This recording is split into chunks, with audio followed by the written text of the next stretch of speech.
Desde la ciudad de Quito nos acompaña Mauricio Alarcón Salvador, además de activista y formador de líderes y procesos, sobre todo políticos. Hemos evidenciado, y Marco, tú también eres crítico, de la falta de formación y liderazgo político, de que los cuadros que se deben presentar para las siguientes elecciones de aquí, que son a 2 años las seccionales nada más, están desgastados. Jaime Nebot ya no es una figura fuerte, Cristina Reyes se disolvió, digamos, en el Parlamento andino y obviamente también al no ser una participante en esta contienda, está por otro lado Guillermo Lasso, que si en un supuesto no consentido no es electo, serán ya sus últimas elecciones y sus últimos trabajos electoralmente hablando, y no hay un relevo generacional tampoco en Creo visible. Creo que César Monge no es una figura representativa, carismática tampoco, ni es el caudillo dentro de Creo. Es más, dentro del Correato también, Rafael Correa ya no está joven, no es una posibilidad tampoco que obviamente venga a abocar o a hacer un llamado a este joven votante que no se identifica ni conoce tampoco y que quiere figuras nuevas, figuras frescas como Yacu Pérez, aunque no es un político joven para nosotros aquí en el Azuay, sí fue una figura nueva a nivel nacional. Y claro, Javier Herbas, que sin duda, al no ser un político de vieja data, catapultó estos intereses de este electorado. Vamos, antes de hablar contigo, Marco, que quedó pendiente también el tema de la violencia política y el tema de la ausencia de la participación femenina. 4 varones son los que obviamente se disputan presidencia y vicepresidencia. Vamos a darle la bienvenida a Mauricio y queremos efectivamente comentar este tema que ya lo hicimos con Marco, el voto joven, esta falta de liderazgos y de recambio en los partidos de aquí a las elecciones de hoy, que ya mucha gente está haciendo uso de su voto. Mauricio, bienvenido. Buen día, Fernanda, buen día, Marco, y un saludo a todos quienes nos ven a través de la señal de La Mirida.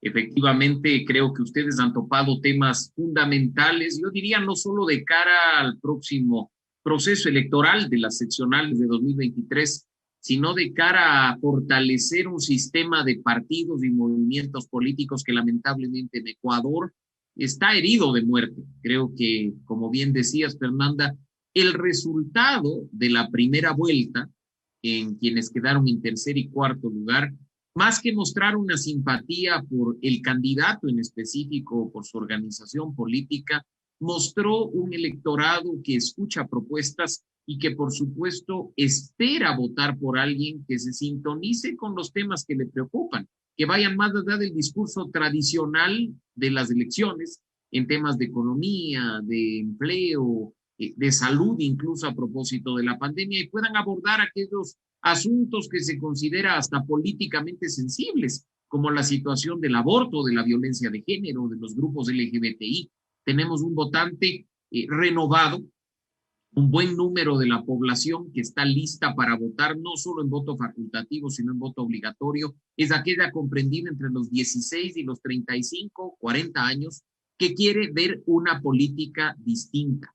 Así es que veremos si, como digo, de cara al futuro, más que de cara a un proceso electoral en específico, nuestras organizaciones políticas saben escuchar al electorado y llevan a cabo las acciones que, por mucho que estén en el código de la democracia, se implementen por convicción, no simplemente por cumplimiento legal.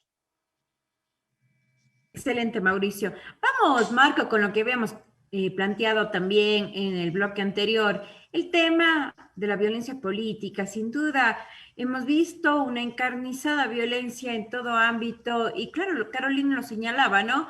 No es lo mismo ser una mujer empoderada y hablar fuerte y decir eso no me parece porque nos tildan de locas, de feminazis en algunos casos, o de simplemente amargadas. Y en el caso de muchas mujeres que hemos decidido tener un rol mucho más analítico y crítico a la política. En mi caso, por ejemplo, nos llaman solteronas porque no encontramos otra opción a casarnos y a tener hijos y claro, estamos dedicados a la política o al análisis político.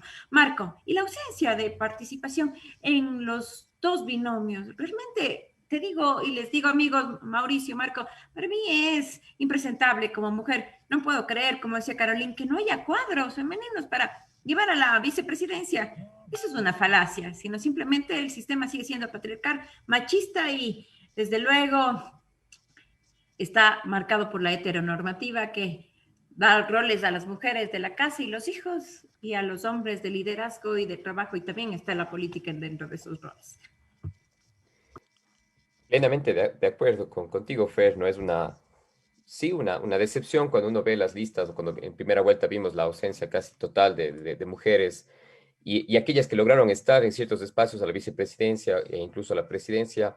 ¿Qué motivaciones hubieron detrás para esos nombramientos y denominaciones como candidatas, ¿no? Yo creo que la cosa va más allá incluso de las cuotas, de la definición en el Código de la Democracia, porque ciertamente el Código de la Democracia ya establece que para las próximas elecciones la obligatoriedad de la inclusión de mujeres en candidaturas pluripersonales, pero no pasa por ahí solamente, ¿no? Es un tema de una convicción que a los partidos políticos sí les falta, como tú bien mencionaste, ya Jaime Nebot, el mismo Guillermo Lazo, Rafael Correa, pensaríamos incluso en figuras locales, ¿no? En muchísimas provincias, los Falqués en El Oro, por ejemplo, Zambrano en Manabí, que ya pasó su momento histórico, que ya pasó su momento político y que no entienden. Ese es un gran problema que tienen los partidos políticos todavía. No entienden cuáles son las necesidades y las reivindicaciones de la gran mayoría de la población, no solo por su composición etaria, sino también por su condición socioeconómica, de cultura, de identidad cultural, de identidad sexogenérica, etcétera. Entonces sí hay una desconexión abismal entre los partidos políticos y las reivindicaciones y necesidades en la sociedad. Por ejemplo, la violencia política contra las mujeres es virulenta, afecta, como tú bien dices, aspectos personales, se meten incluso con asuntos tan delicados como, tú bien dices, la maternidad, por ejemplo, o incluso atacan a los cuerpos, atacan a conductas sexuales, etcétera, etcétera, que son asuntos que ya son totalmente extemporáneos a lo que nosotros actualmente necesitamos debatir como país, ¿no? Entonces, la violencia política contra las mujeres va a ser un fenómeno todavía permanente, porque la política en buena parte se basa en la campaña sucia, en la política sucia, en ese lado B, en ese lado oscuro, y en ese lado las mujeres, lastimosamente por un sistema patriarcal, como tú sí bien mencionas, llevan las de perder. Entonces, los partidos políticos todavía son estructuras patriarcales, sí, todavía son estructuras caudillistas, lo son, lastimosamente lo siguen siendo, pero justamente, ¿por qué se sigue replicando aquello? Es porque jóvenes, mujeres, pueblos, nacionalidades, diversidades, nos hemos alejado o hemos conseguido el espacio que los partidos políticos sean esa cosa lejana ya, a la cual les detestamos, a cuales simplemente les insultamos cuando podemos en Twitter, pero estamos dejando ese espacio precisamente a estas personas que ya están caducas en términos políticos electorales. Entonces, también creo que sí hay esa otra parte que tenemos que hablar, ese mea culpa, aunque no me gusta el término del mea culpa, pero sí esa contraparte, esa corresponsabilidad de por qué hemos dejado y seguimos dejando, perdón, que eso se siga dando. Entonces, la violencia política es también un compromiso de los partidos políticos, no solo está por parte de la ciudadanía, y eso que lo quiero dejar claro, porque los partidos políticos también tienen buena parte de la responsabilidad de lo que se hace contra las mujeres, a veces al interior de su propio partido político, ¿no? La violencia intrapartidos políticos es también bastante fuerte. La idea, la reivindicación, y esperamos, por ejemplo, tener 2, 3, 4, 5 mujeres candidatas a presidente, a presidentas, está bien. Lo que también siempre tendremos que discutir es cuáles son sus programas de trabajo, cuáles son sus planes de trabajo, y esa es una discusión que también tiene que incluir el género, la interculturalidad, lo intergeneracional, que es un tema bastante transversal y sobre todo interseccional, y es un tema bastante complejo, ¿no? Mauricio, se ha dicho también efectivamente que no solo la ausencia de las mujeres en cuadros a vicepresidentas y claro, presidentas, sino también la legitimidad de su participación. Es decir, yo no quiero ser una figura, como lo decimos vulgarmente en el argot popular, decorativa. Yo no quiero ser un florero, yo no quiero estar puesta porque soy mujer y punto, que representa una cuota de una votación millennial, digamos así, sino obviamente por mis capacidades, por mi currículo, por mis propuestas, por mi trayectoria. Y eso es lo que esperamos los ecuatorianos y ecuatorianas, mujeres y hombres jóvenes de valía. Definitivamente, y qué grato escuchar un análisis tan maduro y tan sincero respecto a lo que está sucediendo con las mujeres en la política. Y me quedo yo, Fernanda querida, con la frase que tú decías, el sistema es machista, porque no podemos ni debemos de echar únicamente la culpa a los hombres que hacen política de no dar el espacio que le corresponde a la mujer, sino que incluso muchas mujeres han normalizado su ausencia en el quehacer político.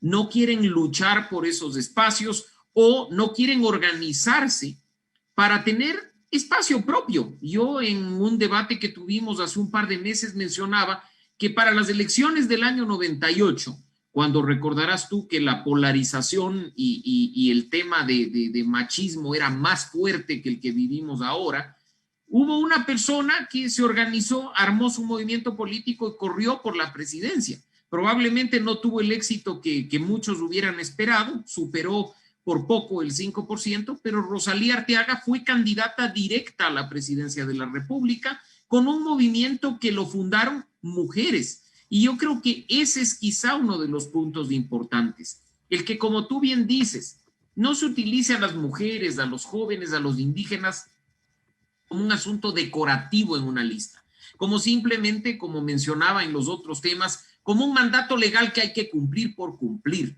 Este país tiene gente muy valiosa para hacer política, más valiosa que aquellos que están haciendo política en este momento. Y desde las bases de la ciudadanía, no siquiera desde las bases de la militancia política, tenemos que impulsar esos cuadros para que ocupen espacios con legitimidad y que para el próximo proceso, tanto de las seccionales del 23 como las presidenciales que eventualmente se tendrá en 2025, quienes tengan mérito de ocupar un espacio lo hagan. Y ojalá tengamos, porque en lo personal sí es un anhelo, no solo una candidata a la presidencia que pelee una segunda vuelta, sino incluso una presidenta de la República.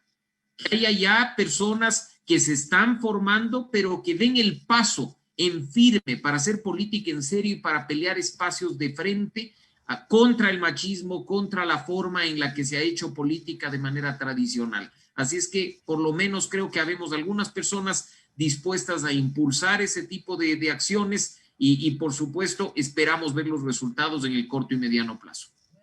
El importante observatorio y monitoreo que se está llevando por parte de la Fundación Ciudadana y Desarrollo, Mauricio y Marco, a propósito de las elecciones 2021, hoy 13 millones de ecuatorianos acudirán o están acudiendo a las urnas para escoger al próximo presidente de la República.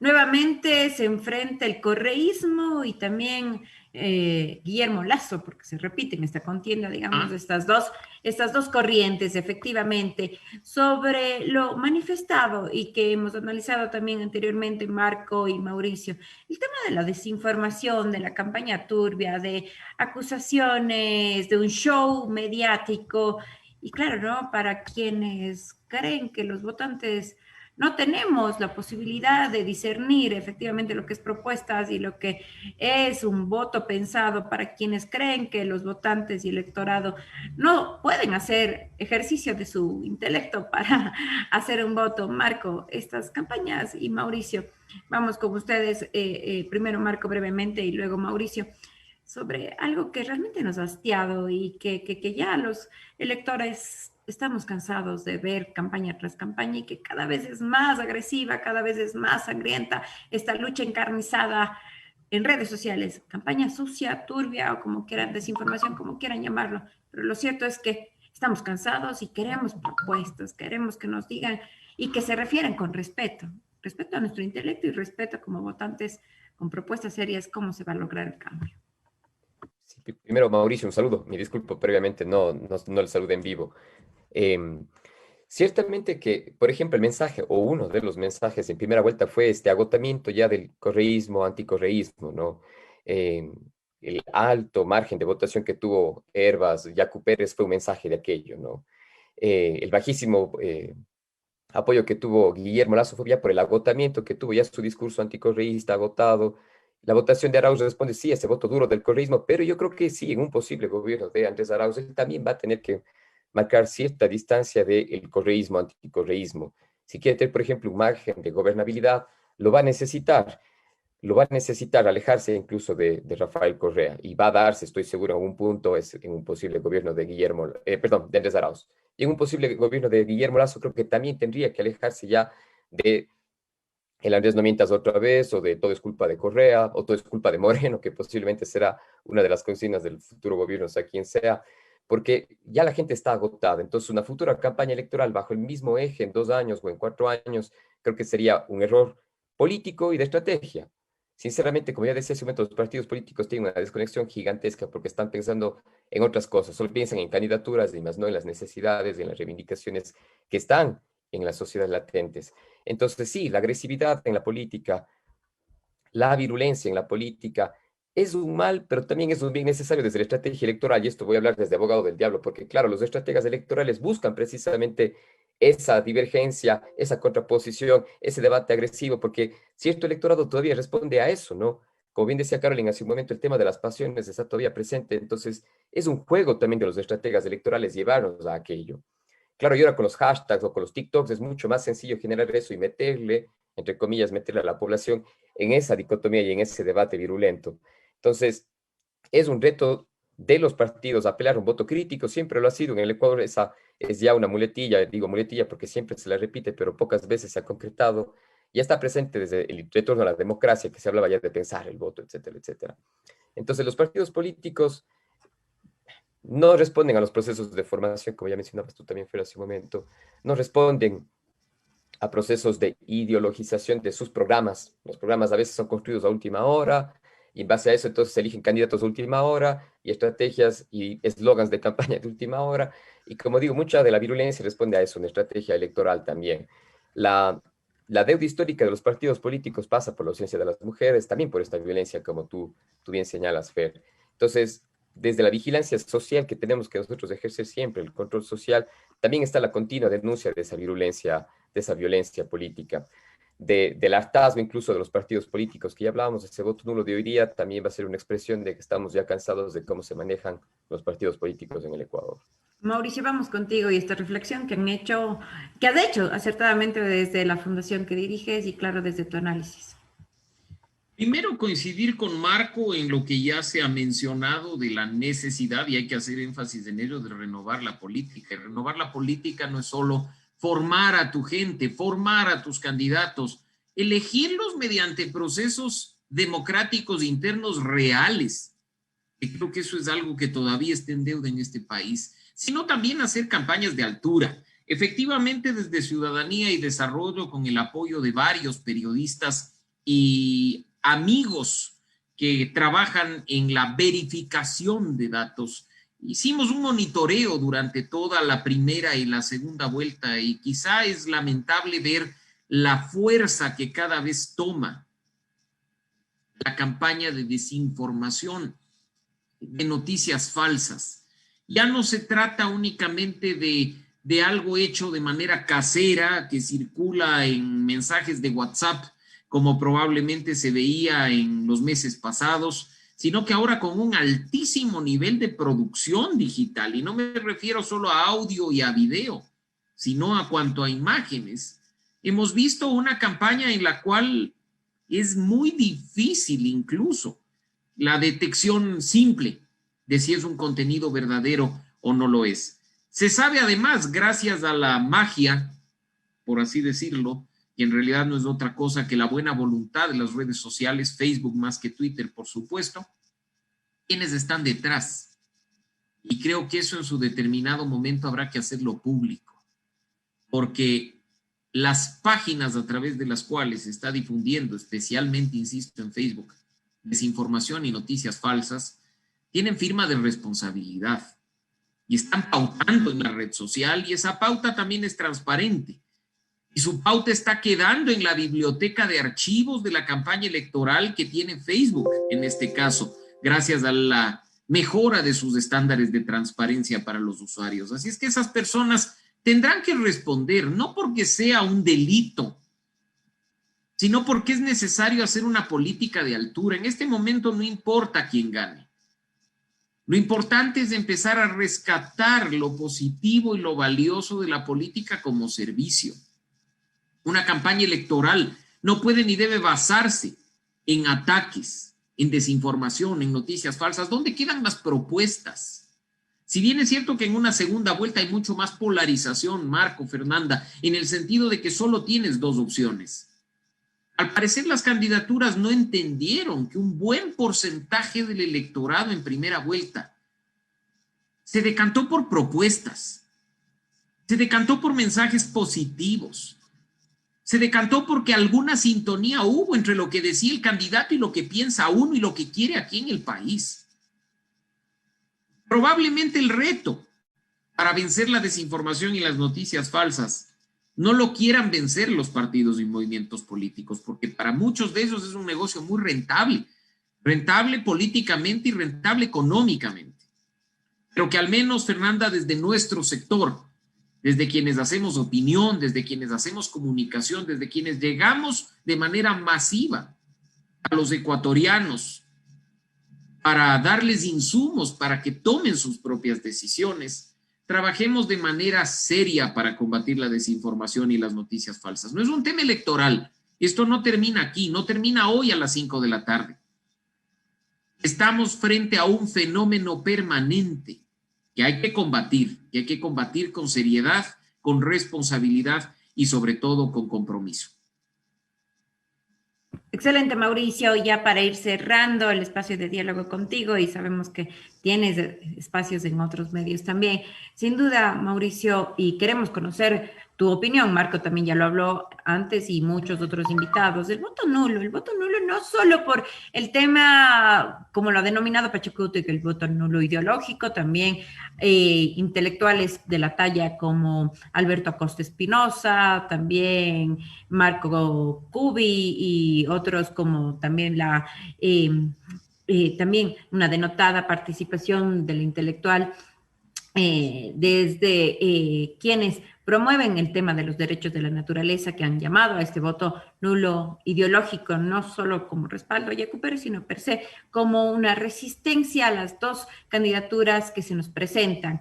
También Alberto Acosta y otros intelectuales han llamado que existen 5 vías. Existe el voto nulo, el voto blanco, el ausentismo, que estarán presentes en estas elecciones. Y claro, la izquierda democrática, que promovió una candidatura interesante como la de Javier Hermas, ha dicho que no apoyará a ninguno de los dos. Yacu Pérez ha llamado a hacer el voto nulo ideológico, pero poniendo mi voto por Yacu Pérez para que se identifique qué porcentaje tenía de voto y llamando también nuevamente al fantasma del fraude que él categóricamente lo nombró en la primera vuelta. ¿Cuál es tu opinión, cuál es tu lectura sobre esas posiciones? Tomando en cuenta que el electorado mayormente es joven, ¿no? Centennial. Sí, a ver, yo respeto mucho el voto nulo. Desde que tengo capacidad de votar, no he anulado mi voto, siempre he optado por una candidatura. Creo que en una democracia el voto nulo debería ser un voto válido. En nuestro país lamentablemente no lo es. Es una expresión legítima de inconformidad de la ciudadanía. Lo vimos en la primera vuelta, lo estamos viendo en la segunda vuelta. Pero de acuerdo a nuestra legislación, el voto nulo no tiene validez alguna. Es un voto que simplemente no se contabiliza más que para una estadística. Probablemente uno de los retos a futuro sea darle el valor que le corresponde al voto nulo. No dejar en el aire aquello de que, por ejemplo, se anula la elección si el voto nulo gana al voto obtenido por todos los candidatos juntos. Porque no sabemos si eso pasa, si se repiten las elecciones, con los mismos candidatos, con otros candidatos, de qué manera, no hay reglas. En este momento, y no quiero por supuesto que esto se malinterprete, en este momento varias organizaciones políticas han optado por un voto nulo, promovido de manera frontal. Creo que es muy respetable esa posición, pero en las condiciones actuales no puede ni debe ser visto como una expresión de berrinche porque su candidato no entró a la segunda vuelta. Y creo que eso es fundamental, insisto, rescatar también desde las organizaciones políticas. Porque al igual que vimos en 2017, vimos en 2021 una denuncia de fraude que no pudo ser probada. Aquí los discursos pueden manejarse de cualquier forma, Fernanda. Y esa es la parte mágica de la comunicación.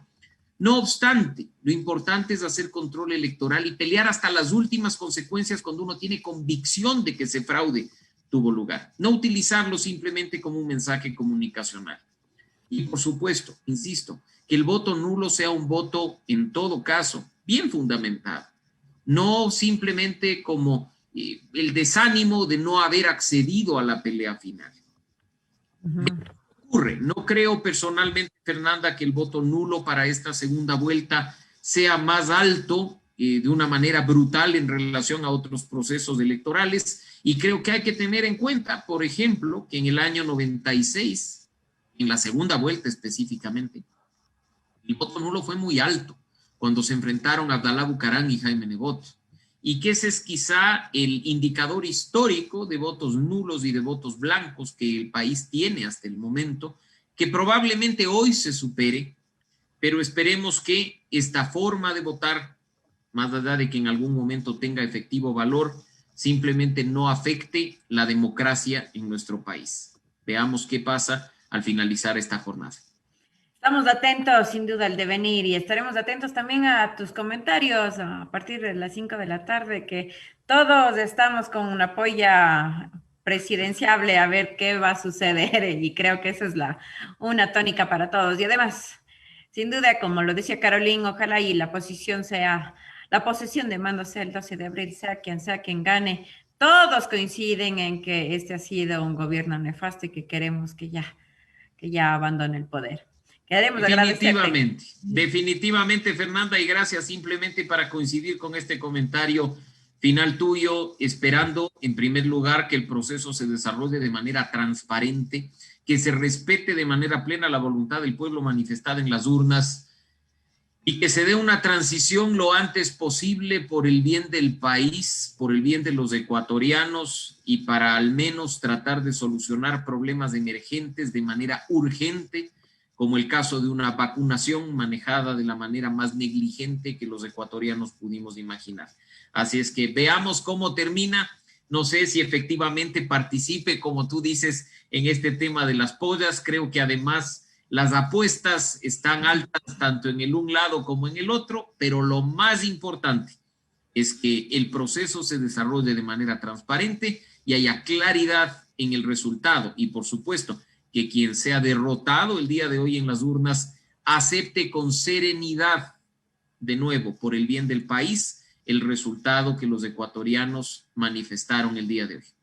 Tres temas importantes: que se garantice la transparencia, que se garantice la información certera, y claro, que quienes queden fuera de esta contienda, pues ojalá acepten de manera pacífica en el contexto del bienestar del país. Y claro, obviamente lo que hemos coincidido todos, Marco, tanto Mauricio como nuestros otros invitados, que el proceso de transición sea lo más ordenado, organizado, y ojalá pronto tengamos días mejores, sea quien sea el nuevo presidente que asuma las funciones para el Ecuador. Eso es lo que anhelamos todos y nos merecemos los ecuatorianos.